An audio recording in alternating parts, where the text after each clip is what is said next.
Well, my friends, welcome back to Spot On with Link Lauren, a show where we're going to break down the calamities of Hollywood, the circus of Washington, D.C., and everything in between. You guys are probably wondering where I am. If you're watching us on YouTube right now, I am on the road this week because this past weekend, I was traveling with President Trump's Travel White House pool. So this is a group of reporters who go with him. They cover the president, his moves, what he's up to, and they report back. And I could not be more grateful to be in the new media spot on the trip. I am incredibly grateful to the folks at the White House for seeing value in new media, for allowing me to come, for including me. It was a once in a lifetime opportunity and hopefully not the last time I get to go and cover the president, but it's something I cherish. And I know there are other journalists who get to do things like this all the time. I do not take it for granted whatsoever. And this trip was also incredibly special to me. Being from Texas, I felt compelled to go and visit my home state. You guys know I've covered for weeks this devastation from the flooding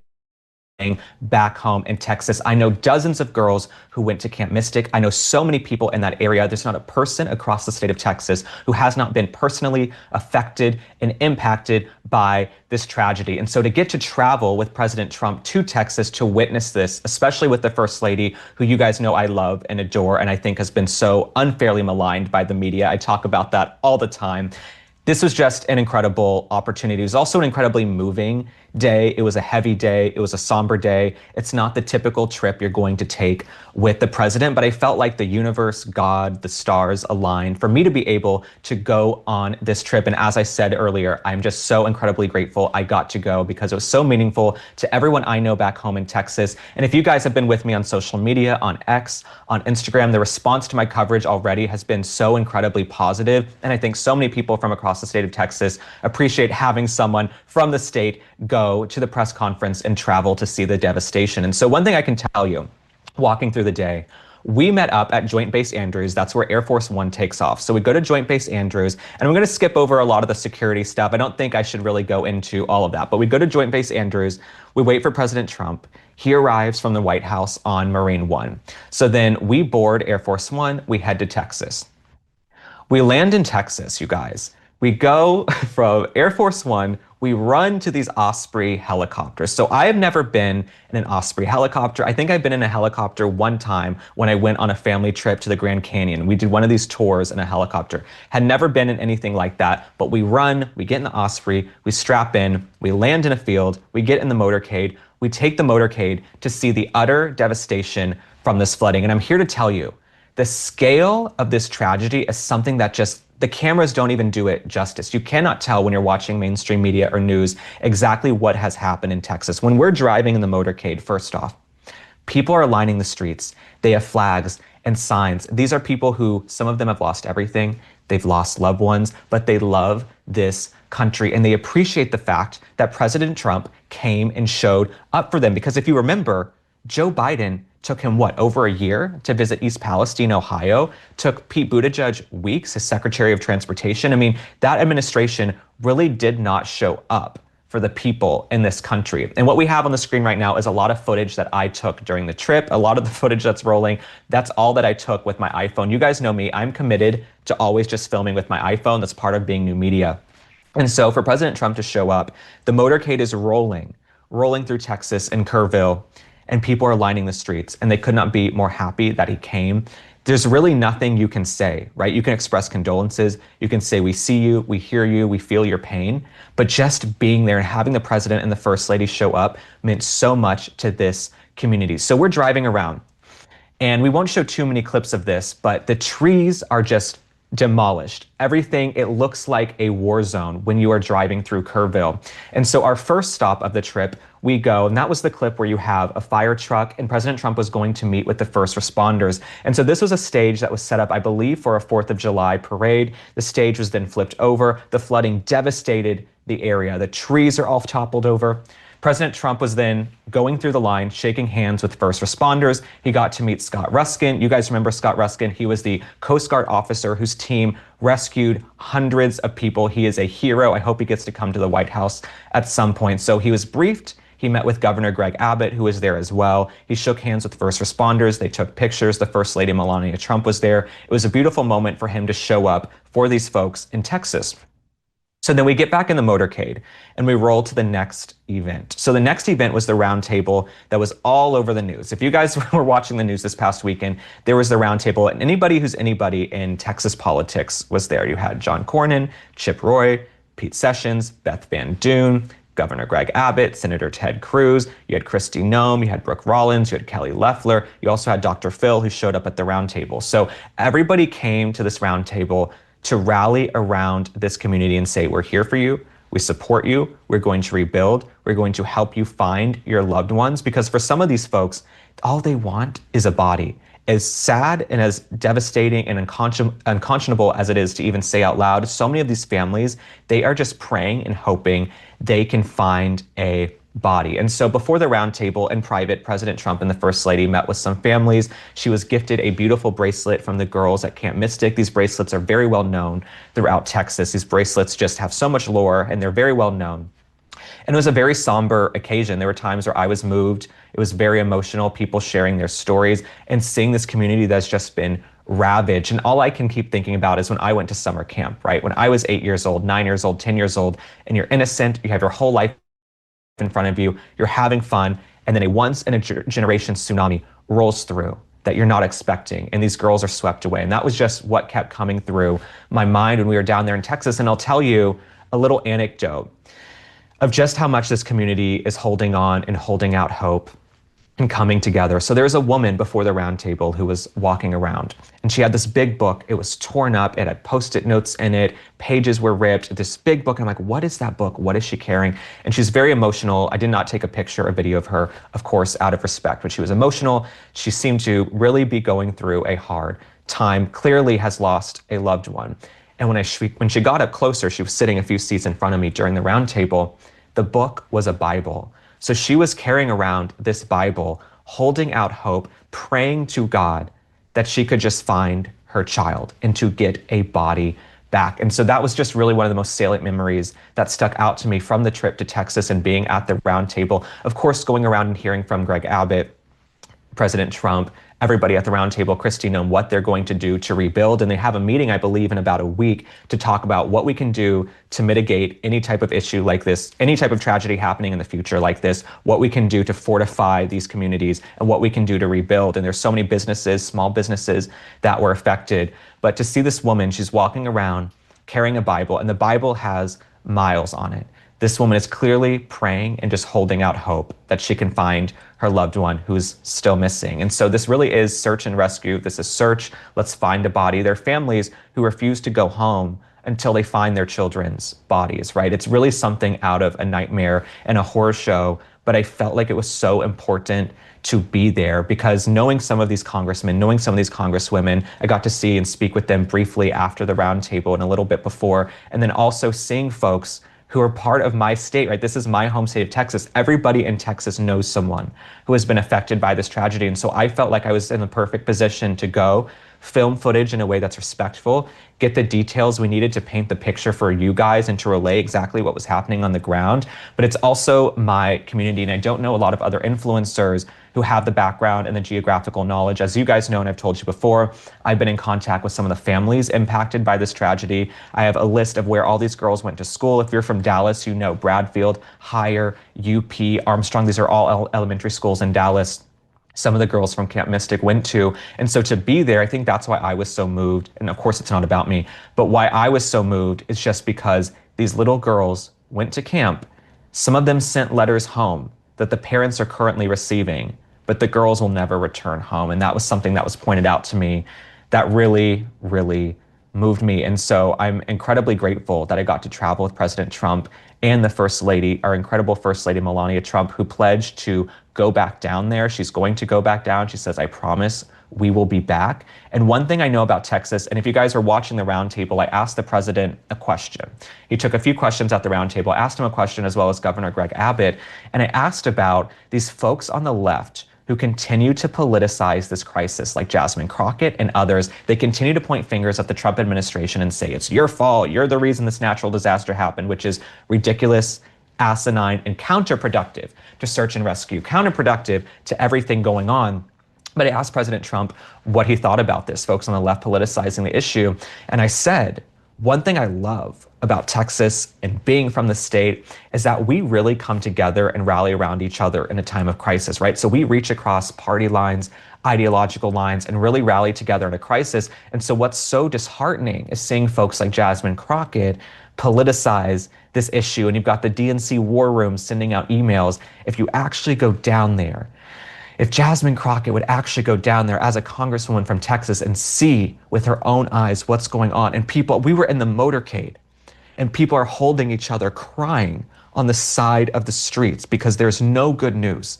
There's just not any good news coming out of this tragedy. If Jasmine Crockett and these folks politicizing it would go down there and care about these people, they would have a whole different perspective. And Congressman Brandon Gill was there, who's of course a rising star in the party. Everybody who's anybody was at this roundtable because the state was going to come together. It would have been nice to have seen some Democrats there showing support, but of course TDS is a very, very sick illness. And so I'm praying for the people of Kerrville, of Kerr County, of everybody in Texas who has just been ravaged by this tragedy. We have updated numbers we just got, right? So about 161 folks are still missing. The death toll as of now is around 130. And so we pray for these families in their time of grief.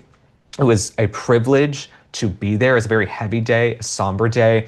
But then I also traveled with President Trump the rest of the weekend. We went to a FIFA game on Sunday, which I'll tell you guys about in a few days as we're editing the footage. If you're with me on social media, you've probably already seen it.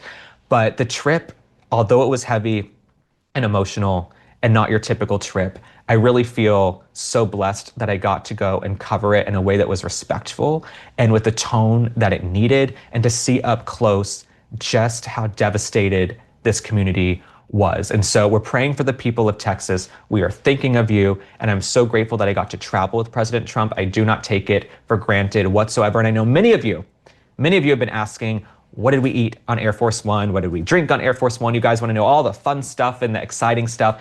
I'm just not sure it's appropriate to share at this time, because the point of the trip for me was to go and cover this tragedy and to film it and be there when they're meeting first responders, when they're going to the round table, when we're traveling around looking at the devastation with the president and his staff in the motorcade. So I know people want to know the fun stuff, but it's really not about me being an influencer saying, look how cool I am, I'm on Air Force One. That's not the point of the trip. The point of the trip was to go back to my home state and cover it in a way that was reverent and respectful of these folks who have lost everything. Some of them have lost everything. And as Dr. Phil pointed out at the round table, the worst tragedy and mental crisis you can suffer is losing a child. And so now you have so many parents who have lost children.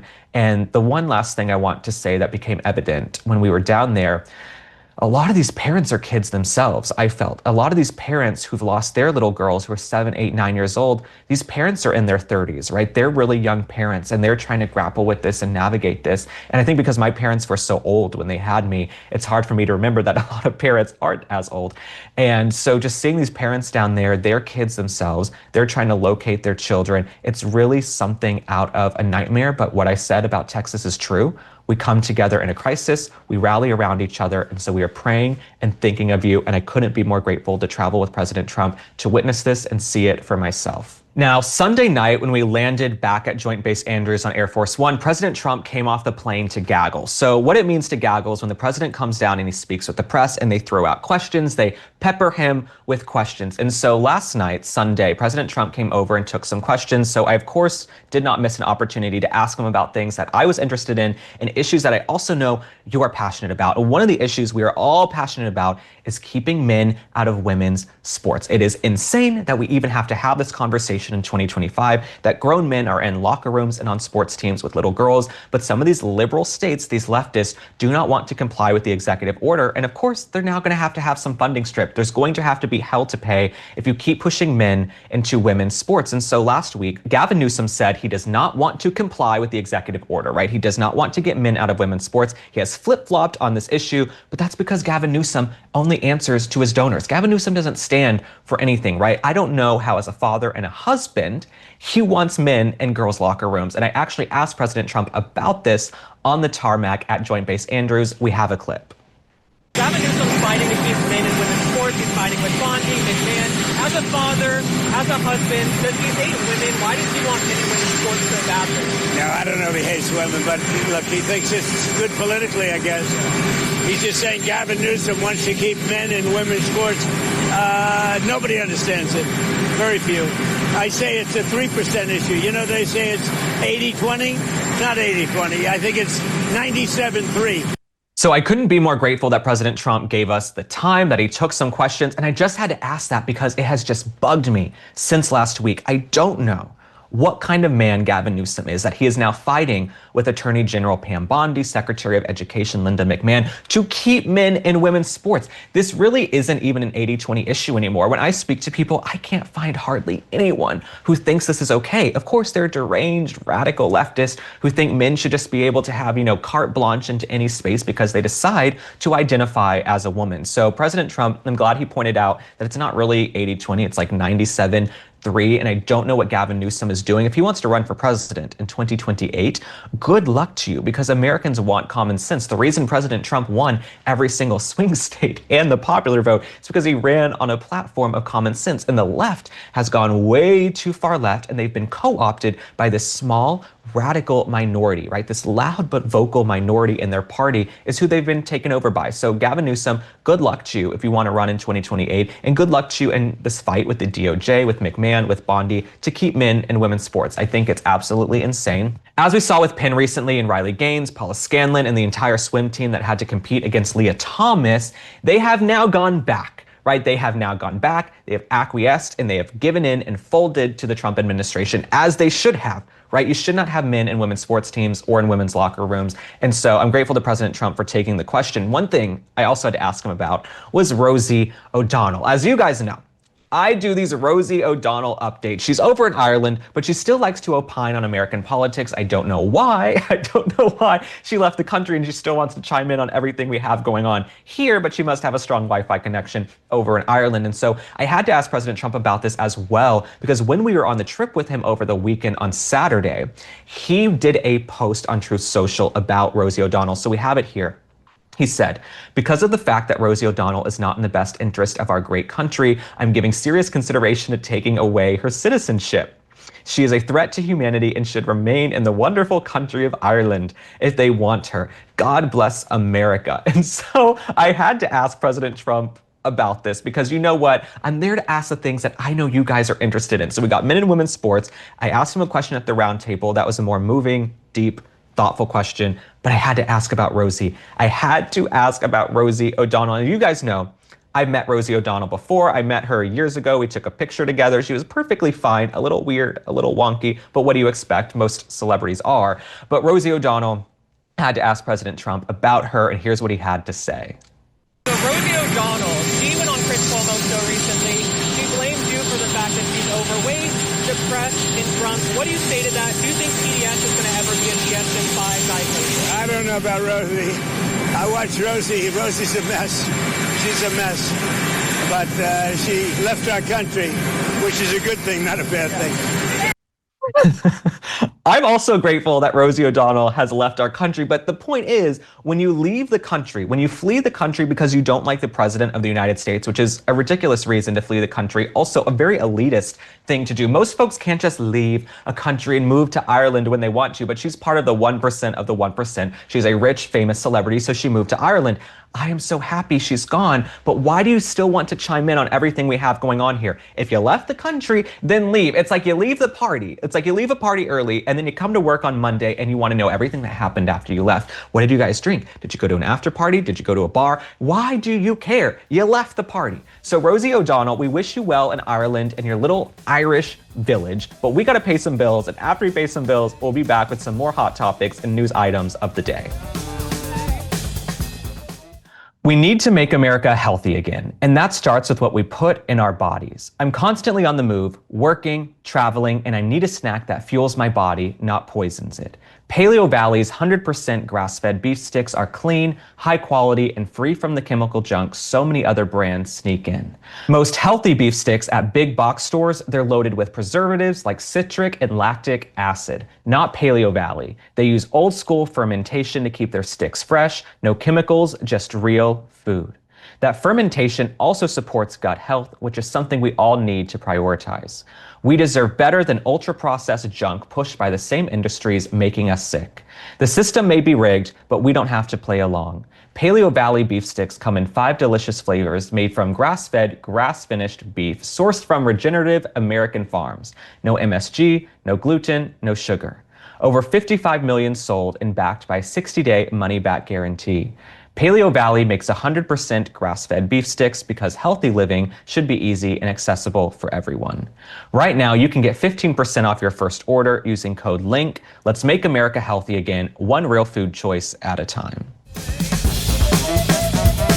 Well, my friends, there's so many big stories breaking today. One of them has to do with the good old Autopen. You guys know I have talked about the Autopen a lot, right? Why could Joe Biden not affix his own name to very important documents? Did he have so much going on he couldn't do his own signature? Because President Trump, he'll sit there and sign hundreds of executive orders. He'll go and sign so many things all by himself because he's a grown man who can function as a human being. Joe Biden, why could he not do his own signature? And so we have more information. There's an investigation going on, and there's a big New York Times piece that they actually interviewed Joe Biden, and they spoke with him for 10 minutes a few days ago in this New York Times piece, and he really stands firm and says that he is the one who orally gave the orders for them to go use the Autopen. So we have some notes here, right? The New York Times reports that many of Biden's pardons, including Fauci's, were signed by the Autopen and approved late at night by a White House aide. Now, it's also worth pointing out that only the Hunter Biden pardon appears to contain Joe Biden's authentic signature. That is really dicey to me. That is dicey to me. And I read more of this article this morning. I will paraphrase it for you from the New York Times. In the article, Joe Biden basically purports that because he was so busy and there were so many pardons and so many documents, that is why they used the Autopen over the course of that year. But as I read the article, it seemed to only be several dozen documents. There are only a few dozen signatures for commutations and pardons and things of that nature. You couldn't, over the course of a year, sign several dozen documents yourself? That's what really just didn't make sense to me. And so you're giving the orders orally. You're clearly, non-compos mentis, you're cognitively impaired, as we can see with our own eyes and ears, and we were gaslit into told he wasn't. He was the spry whippersnapper. But Joe Biden, why couldn't you sign these documents yourself? That is what's very weird to me. And you pardon the J6 committee, Fauci, family members using the Autopen, but Hunter's signature seems to be the only authentic one that Joe Biden signed himself. And then we also have Peter Doocy at the White House, who was asked about this issue weeks ago. Let's take a look at that clip. Looks different. It looks authentic. In fact, if you look at the last name, it almost looks like the president was having a hard time spelling his last name there. Is this White House of the opinion that the only pardon that would count is one that the president signed himself? It's very interesting. Very interesting props. If you want to bring them to my office later so I can take a closer look, I would like to do that. The president is making a good point when he discusses the usage of the Autopen. Who was running the country for the past 4 years? I really think if a president cannot sign his own name to documents, he should not be running the country, especially when he's falling down in public, he's fumbling, he can't form coherent sentences all the time. Joe Biden, what the hell was going on with these unelected bureaucrats who are running the country? So this is a bombshell story, right? That Dr. Fauci's pardon was done by the Autopen. These things were done late at night, and now they're going back and playing Monday morning quarterback and going in hindsight and saying, well, Joe Biden orally told us to use the Autopen. So couldn't you just use the Autopen for anything? Because that guy's not going to know. He can't remember what happened yesterday.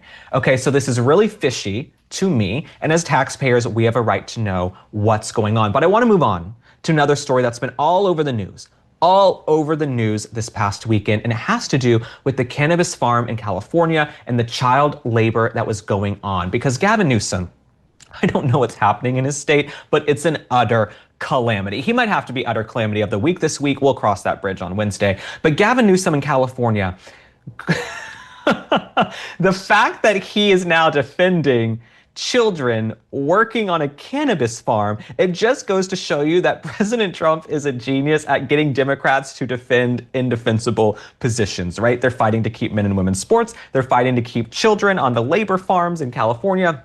And so let me read you exactly what is going on. So federal authorities confirmed that more than 300 illegal aliens were arrested Thursday during an ICE raid at Ventura County at a cannabis farm. Now, DHS Secretary Kristi Noem, who I saw on Friday at the roundtable in Texas, she confirmed that 319 unlawful immigrants were apprehended during the raid at Glass House Farms and said that law enforcement rescued 14 children from potential forced labor, exploitation, and trafficking. Now, Gavin Newsom wants to defend all of this, and then it also erupted into chaos where people started attacking ICE agents, throwing rocks. I believe a gun was pulled and fired on an ICE agent. This is not good, okay?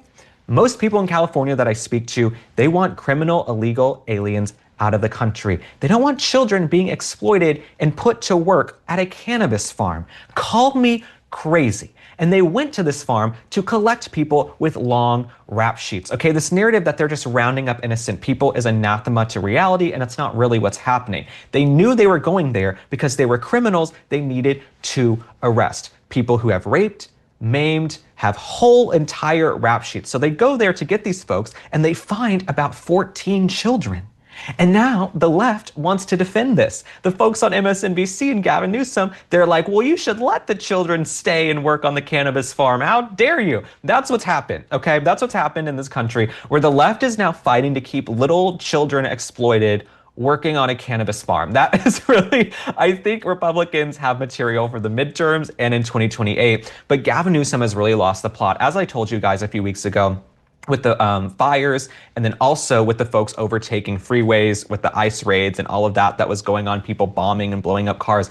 Gavin Newsom seems to be spiraling. He can't run his state. He doesn't seem to be able to run his own household. His eyes are bulging out. He just really just doesn't look well to me. So Gavin Newsom, I don't know exactly what's going on. I've heard through the grapevine that he really is sort of spiraling and losing it and picking these fights. And I think that's also what happens when you're a serious malignant narcissist, right? You think you can do no wrong and you think you're perfect, and you've got all these billionaire Democrat donors and best friends like Alex Soros and Kamala Harris and the Clintons. But Gavin Newsom really seems to have lost the plot, because when you're defending not only illegal alien criminals, but keeping children working and exploited on a cannabis farm, then you're probably in the wrong here. But Gavin Newsom, keep going down this path, because I don't see it working out for you in 2028. I know Gavin Newsom wants to run in 2028, and a lot of the folks in the Democrat Party want him to. I don't think it's a surefire thing he makes it out of the primaries. I don't think it's a surefire thing he makes it out of the debates, because his record is so terrible. So we wish you well, Gavin Newsom, but let's move on to one last story, and that has to do with J.D. Vance taking his family to Disneyland. So J.D. Vance took his family to Disneyland. He's got two young kids with his gorgeous wife, Usha Vance, the second lady of the United States. His kids are innocent and sweet and charming, and he takes the kids to Disneyland, and people heckle, they throw things, they are rude, they are nasty, they're yelling, get out of the state. And I have to say this, right? Politics is vitriolic. Politics is a blood sport, right? Don't come into the kitchen if you can't handle the heat. But what type of nasty, sick people do you have to be to heckle and jeer and scream and try to pick a fight with a family that's at Disneyland with their children, right? Put partisan politics aside. J.D. Vance and his wife are there with their young kids on summer vacation for a few days at Disneyland, and you have to heckle and scream and try and make their lives miserable and chant and form crowds around them?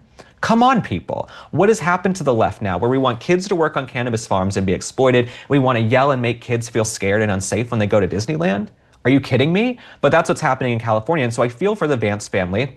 I even saw some folks online who were very clearly Democrats and on the left who agreed with my sentiments that when you're out with your kids, your young, single-digit children, they should be able to enjoy themselves on summer vacation without being heckled and jeered at and made to feel unsafe and uncomfortable. And so I'm thinking about the Vance family. J.D. Vance is so resilient and funny. He seems to be doing fine. But I do think about these kids who are there, and you just have to be a really sick kind of person to want to do that, right? If the kids are grown adults, maybe it's a different story, right? If your kid is if it's Chelsea Clinton, right? Let's say Chelsea Clinton, she's a grown woman. She's been involved in her parents' campaigns. If you see Chelsea Clinton out and you want to heckle and jeer at her at Disneyland, go for it. But these little kids, they're trying to make them feel as normal as possible. They're single digits. They're very, very young. And they're trying to make it seem like their lives are perfectly fine. We're at Disneyland. Mommy and daddy aren't internationally known.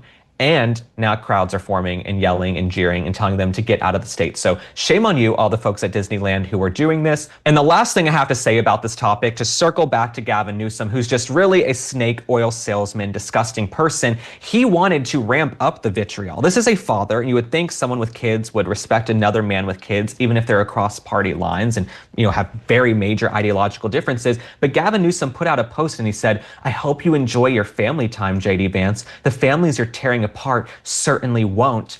This is what I'm telling you. Gavin Newsom's team and social media is run by a bunch of little bitchy theater queens. And as someone who used to be a theater kid, game knows game. But a lot of these little bitchy gays who work on Gavin Newsom's staff, they're the ones who are just firing off these little sassy tweets. You don't have to tweet about everything. Gavin Newsom tweets all day and night now. I think he's trying to be the new Kamala, where they're doing the brat campaign in social media. You don't have to post all day long on social media. You just don't have to, Gavin Newsom. You don't have to pick fights. And so JD Vance responded and he said, "Had a great time. Thanks." So we love JD Vance. Shame on Gavin Newsom for trying to ramp up the vitriol against him, but maybe you should spend more time working for your constituents and less time on Twitter. When elites tell you what's right and who's wrong, it's rarely about truth. It's about control. They twist facts to protect their own, and people fall for it because it's easier to follow confidence than question the source. Ground News doesn't publish stories or push opinions. Instead, their app and website show how every issue is covered across the political spectrum. You'll see each source's bias, who benefits from their version of the truth, and what stories are being ignored altogether. Take the recent arrest of a Pulitzer-winning Washington Post executive barely covered by mainstream outlets. Ground News flagged it in their blind spot feed, which highlights stories the media skips. If we want to fight back against hypocrisy, we need tools that show the full picture. Get 40% off Ground News Unlimited Access Vantage Plan at groundnews.com/link for about $5 per month to see through mainstream media narratives. Now, something we also have to talk about that went viral over the weekend was that Princess Catherine, the Princess of Wales, I know that's the proper way to say it, you guys. I love the royal family. She attended Wimbledon and she got a standing ovation and she looked gorgeous. She looked beautiful. She showed up. She's barely ever missed Wimbledon, right? I believe she missed it one time, maybe when she was pregnant with George and maybe during the pandemic. But Catherine, the Princess of Wales, almost always goes to Wimbledon. But she got a beautiful standing ovation. And you guys know me. I'm the type of person who loves the royal family. I'm the type of guy who gets up at 2 a.m. to watch the weddings, the funerals, the coronations. I am that person who gets up and follows it. But these clips and these pictures of Catherine at Wimbledon just went so viral over the weekend. And I try to understand these things from a cultural perspective, a sociological perspective, a psychological perspective. And I think what it is, number one, she's come out on the other side of her cancer diagnosis. She seems to be doing well. Of course, she's missed some public engagements and events because she's raising her family. She's taking care of her health, trying to stay healthy, also doing a lot for the royal family, a lot of public engagements already as it is. I believe they do hundreds, if not thousands a year. But Catherine, because she's real royalty, she shows up at Wimbledon and gets a huge standing ovation. And this clip was just going totally viral. And when I thought to myself, what is this about? I think it's about the fact that Harry and Meghan in California have really tried to diminish the royal brand. That's what they tried to do, right? Meghan Markle, I think she compared the royal family to medieval times. She said it was like medieval times tournament when she had to curtsy. She didn't want to do any of it. She didn't respect the traditions or the pomp and the circumstance that we love about the royal family. But Catherine got a standing ovation because she is real royalty, right? She respects the people of the Commonwealth. She takes her role seriously as someone who will be the queen someday. She's married to someone, Prince William, who will be the king of England, right? And they will rule over, I believe, 2 billion people in the Commonwealth. And so to see Catherine get a standing ovation, I really was trying to break down what it meant. And Harry and Meghan, unfortunately, here in the United States, with the mainstream media the way it is and being beloved by the left, they've so diminished or tried to diminish what the brand of the royal family is, because Meghan is walking around in these little booty shorts with her bare feet, pushing her jams,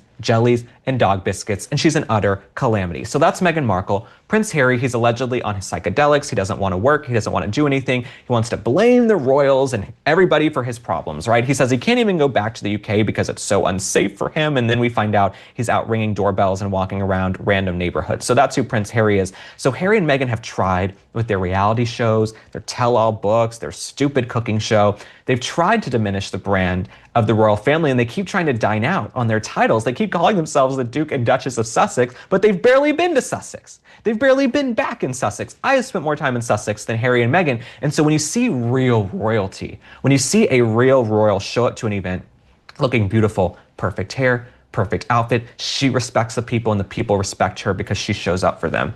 When you see that, it reminds you, this is who the hell the royal family is. Not the knockoff Duke and Duchess of White Castle and the Duke and Duchess of Soho House over in California. The real royalty, William, Charles, Catherine, everyone over in the UK, George, Charlotte, Louis, all the beautiful children, those are the real royals. And so when she shows up, you know Meghan Markle is over in the mansion in Montecito smashing plates. You know Meghan Markle is spiraling, calling her publicist, saying, how can we upstage this? What can we do? She's like, how do I get that same outfit, but slightly different? So Meghan Markle, she keeps trying to hawk her kids to promote her stuff. She puts her kids on social media more. She posted that sick, disgusting video from the hospital that makes me want to vomit and throw up in my mouth. And when you see real royalty, they're not twerking, they're not posting cringe videos, they're not doing reality shows. They show up looking gorgeous and get a standing ovation.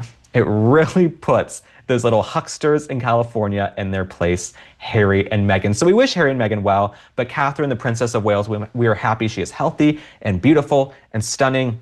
And she's raising her kids and she's at Wimbledon. And it was so incredible to see real royalty. And the last update I have to mention is that President Trump, they've confirmed he is doing a state visit to see the King and Queen in the UK September 17th through 19th. So that'll be an incredible diplomatic trip, a state visit to go over there. And I know President Trump also respects the royal family. He really had love, admiration, and respect for the Queen. May she rest in peace, Queen Elizabeth II. So it'll be great to see that trip. And of course, we will be following it in great detail. That will be like I will study that like there's a Zapruder film. Like I will be watching that trip and we'll be following it in great detail. But as for you guys, thank you so much for tuning into Spot On. We are on the road today. We made it work with a laptop and a light. The outlets didn't even work on the side of the hotel room. We've got like chargers and power banks. We're making it work. I've like MacGyvered this episode, okay?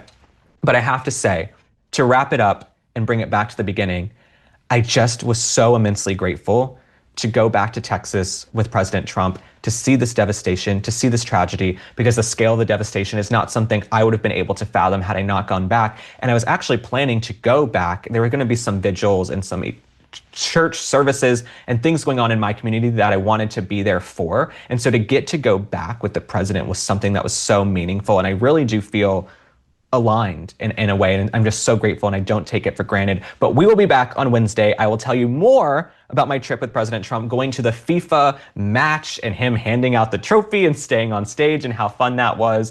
And I'd never been to a soccer match or a soccer game in my life. And so to get to go with the president was really funny because, you know, I didn't even make the soccer team in high school. So I seem to be having the last laugh. But you guys stay safe. Have an amazing week. We will see you on the next one. Bye.